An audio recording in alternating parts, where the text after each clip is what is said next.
Bismillahirrahmanirrahim. Dear students, Assalamu alaikum. This is chemistry class for grade 9 and I am here Ms. Jebin Sa, your chemistry teacher. उम्मीद है कि आप लोगों ने ईद को एंजॉय किया होगा, ईद हॉलीडेज़ को एंजॉय किया होगा और SOPs का भी मुकम्मल ख्याल रखा होगा. Now back to your studies. As you know this is your very important time. Exams की डेट आगे हो या पीछे हो, कुछ भी हो सकता है. इस वक्त आपको अपने स्टडी से इन टच रहना ज़रूरी है.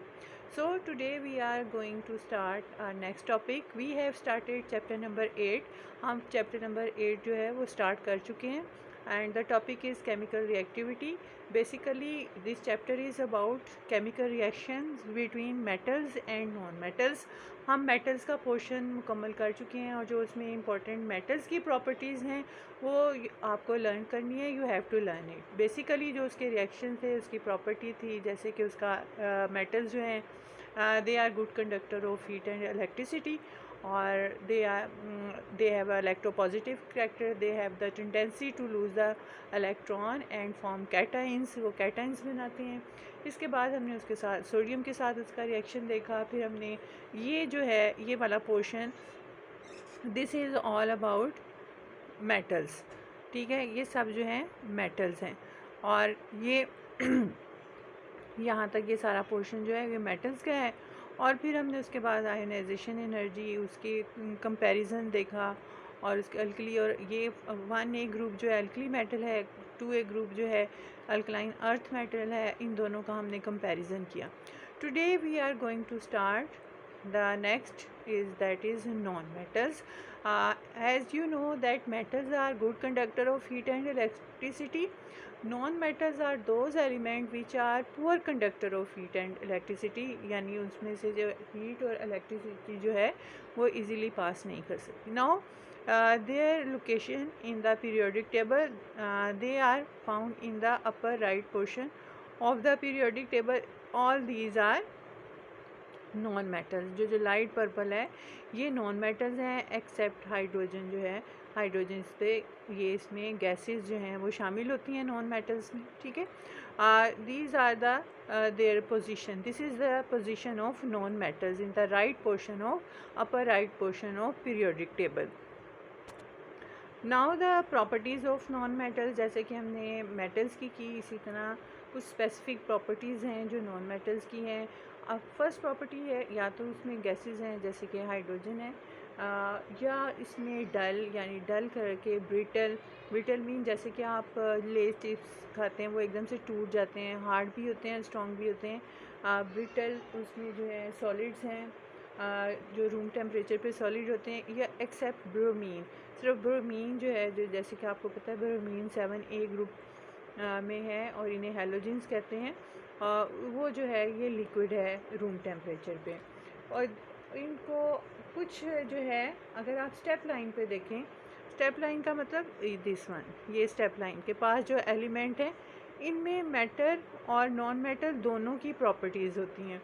तो ऐसे एलिमेंट जिनमें मेटल्स और नॉन मेटल्स दोनों की प्रॉपर्टीज़ हों उनको हम मेटलाइट्स कहते हैं. तो ये मेटलाइट्स हैं और ये एलिमेंट जो हैं यूज़ होते हैं कंप्यूटर चिप में, सोलर सेल्स में, कई ये उनका यूज़ है. So this is the use of मेटलाइट. Computer chip क्या है, मदरबोर्ड जो कंप्यूटर के अंदर होता है उसमें छोटी छोटी जो सिलिकॉन जो है वायर्स बनी हुई होती हैं, इसी तरह सोलर सेल्स में ये यूज़ होते हैं.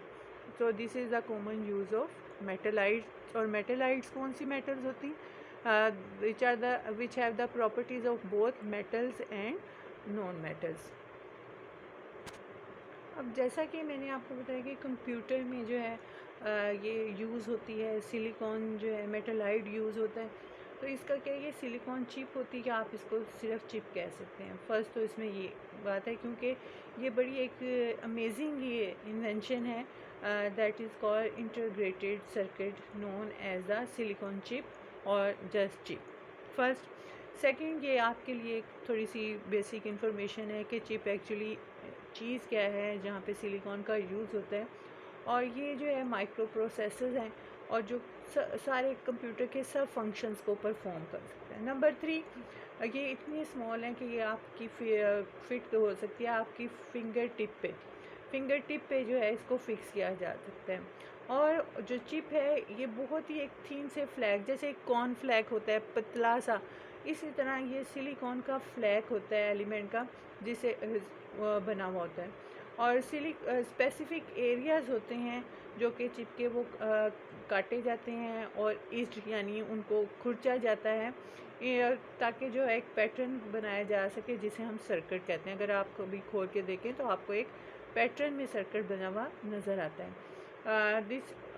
ये ऐसा सर्किट है जैसे कि इलेक्ट्रिक करंट जिसमें से जैसे फ़्लो करता है उसका सर्किट होता है, इसी तरह ये।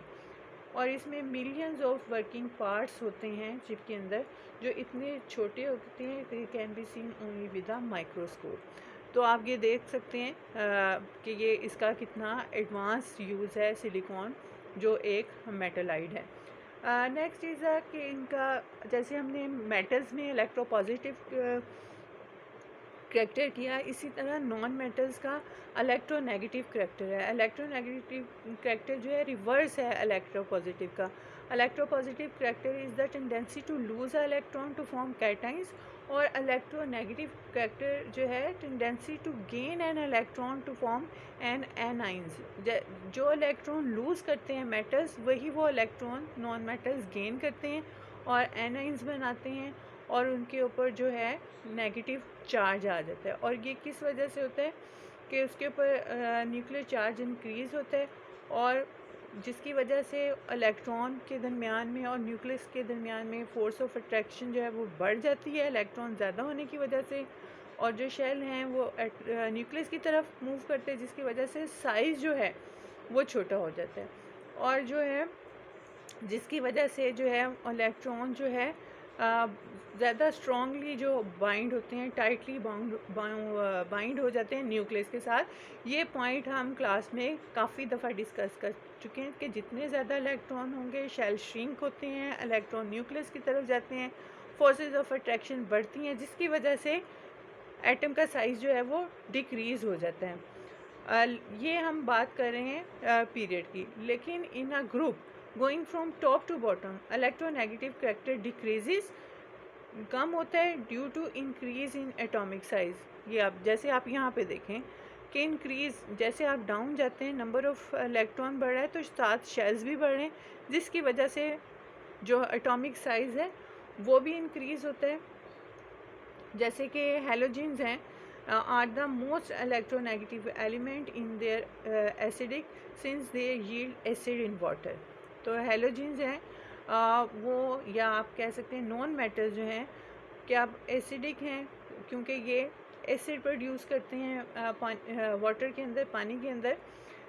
और जो एसिडिक स्ट्रेंथ है वो the oxide increase from left to right जो है एसिडिक स्ट्रेंथ शुरू, क्योंकि हमने पहले ये किया था कि मेटल जो है बेसिक इन नेचर हैं, और जैसे जैसे हम लेफ़्ट टू राइट जाएंगे एसिडिक करैक्टर बढ़ता जाएगा और बेसिक करैक्टर जो है वो इंक्रीज़ होगा। तो एसिडिक करैक्टर किसका होगा? नॉन मेटल्स का। जैसे जैसे हम लेफ़्ट टू राइट जाते हैं तो जो इसका बेसिक करैक्टर है वो डिक्रीज़ होता जाता है और एसिडिक करैक्टर इंक्रीज़ हो जाता है। आपने ये सेल्फ असेसमेंट एक्सरसाइज करनी है 8.3। नेक्स्ट लेक्चर में मैं आपको ये दोबारा रिवाइज भी करवा दूँगी। That's all for today. Have a nice time. अल्लाह हाफिज़।